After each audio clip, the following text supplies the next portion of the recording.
Olá, bem-vindos ao Falando Sobre Tudo. Hoje a gente vai mergulhar fundo nas projeções de preço do Bitcoin, sabe? Curto, médio, longo prazo. O que será que dá para esperar da criptomoeda mais famosa do mundo, né? Oi, é isso aí.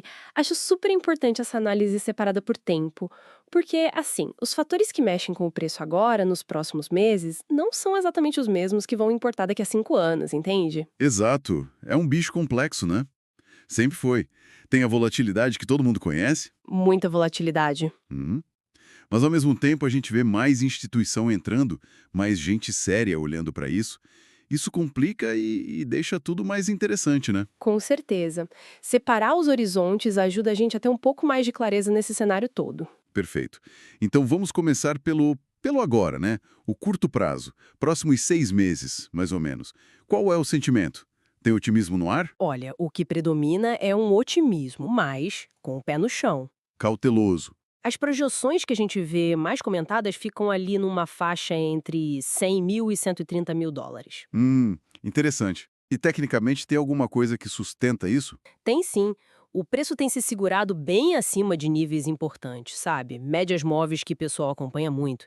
A gente está falando de suportes ali perto dos 99 mil dólares e um mais abaixo, lá pelos 77 mil. São zonas onde historicamente teve muita compra. Então funciona meio como um colchão, né? Entendi. Uma rede de segurança, digamos assim. E além da parte técnica, o que mais está puxando esse otimismo, mesmo que contido? Bom, tem alguns motores importantes aí. Primeiro, o efeito do halving, que aconteceu em abril de 2024. Ah, sim.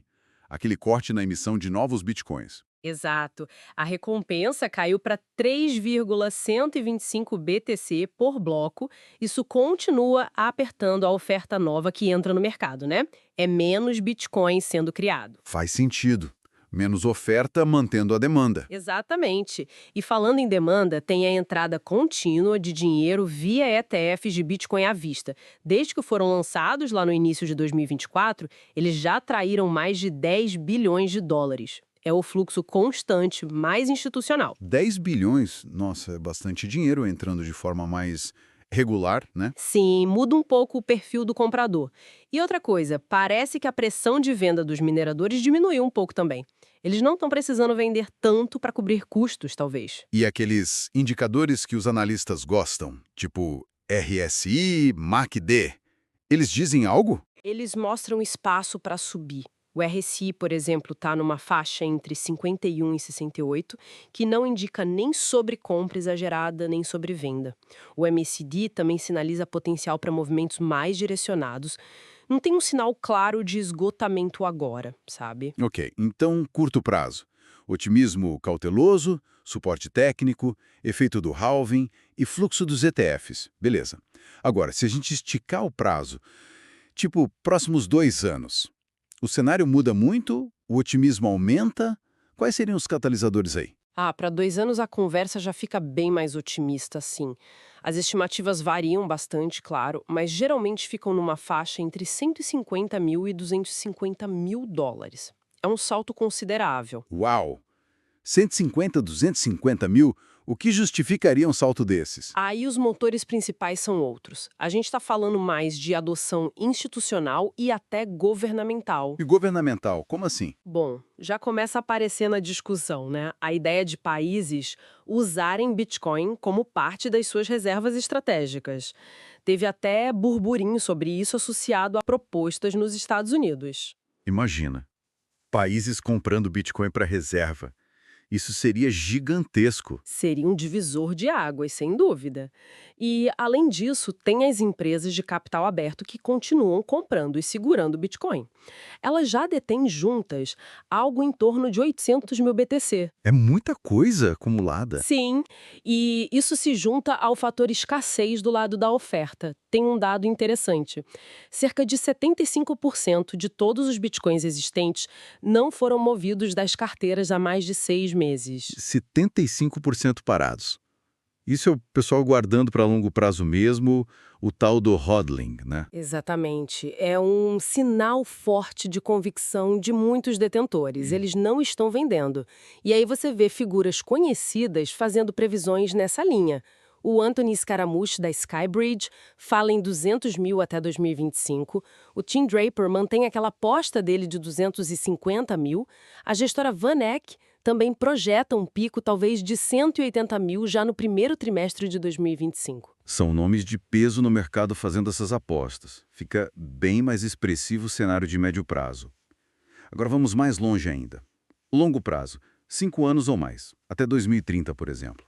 Aí as previsões ficam malucas, tipo super otimistas. Assim, no longo prazo é onde entram as projeções mais, digamos, audaciosas. A gente começa a ouvir falar de 400 mil dólares, 500 mil, até $1 milhão por Bitcoin, ou quem sabe mais. $1 milhão. O que poderia justificar um valor desses? Aí já aparece outra realidade. É que aí a análise se baseia em possíveis mudanças estruturais, macroeconômicas mesmo, sabe? Coisas grandes. Que tipo de mudanças? Me dá um exemplo. Um tema que aparece muito é a tal da desdolarização. A ideia de que o dólar americano pode gradualmente perder um pouco da sua dominância no comércio global, nas reservas dos países. Um mundo menos centrado no dólar. Isso.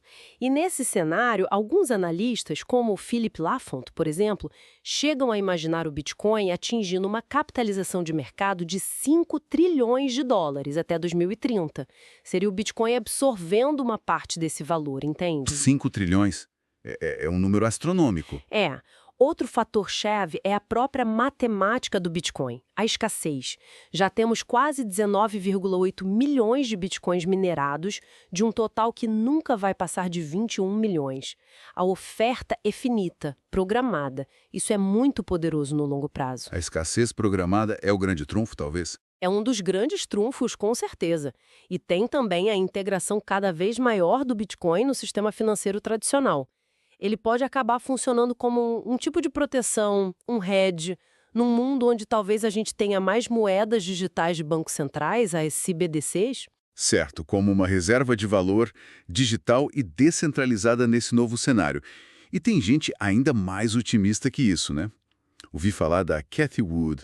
Sim, a Cathie Wood, da ARK Invest, é famosa pelas projeções bem altas. O cenário base dela chega a $1,5 milhão por Bitcoin até 2030. $1,5 milhão? Uau!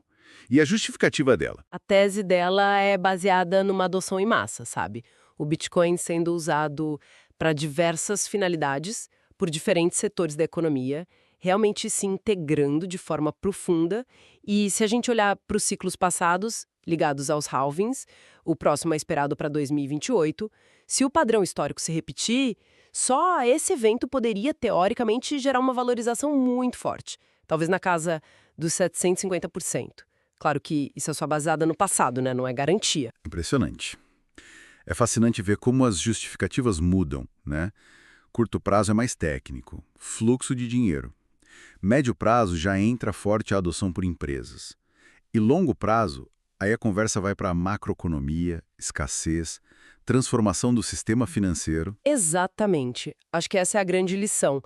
Cada horizonte tem seus próprios drivers. Recapitulando rápido então, temos um otimismo cauteloso agora, nos próximos meses, apoiado na técnica e nos ETFs. Depois um médio prazo com um crescimento mais forte, puxado pelas instituições. E um longo prazo com potencial até de transformação, ligado a essa questão da escassez e mudanças maiores no mundo. É isso. Perfeito. É um bom resumo. Mas é sempre bom lembrar. São projeções, são cenários. Tudo depende de muitos desses fatores realmente acontecerem, né? A dinâmica do mercado é complexa, as coisas podem mudar. Claro, nada é garantido nesse mundo. É preciso acompanhar de perto. Exato. Acompanhar a evolução da adoção, da regulação, do cenário macro, tudo isso é fundamental para ver se essas trajetórias continuam fazendo sentido. Excelente. Bom, acho que deu para ter uma boa ideia das diferentes visões e dos fatores em jogo. E fica a reflexão final, né? Se mesmo uma parte dessas projeções mais ambiciosas de longo prazo se concretizar, qual seria o impacto real, não só para o bolso do investidor, mas para a estrutura toda do sistema financeiro que a gente conhece hoje? É algo para se pensar. Gostou dessa análise? Então não esquece de se inscrever aqui no canal Falando Sobre Tudo, deixar o seu like nesse vídeo e compartilhar com quem também se interessa pelo futuro do Bitcoin. Muito obrigado pela companhia e até a próxima.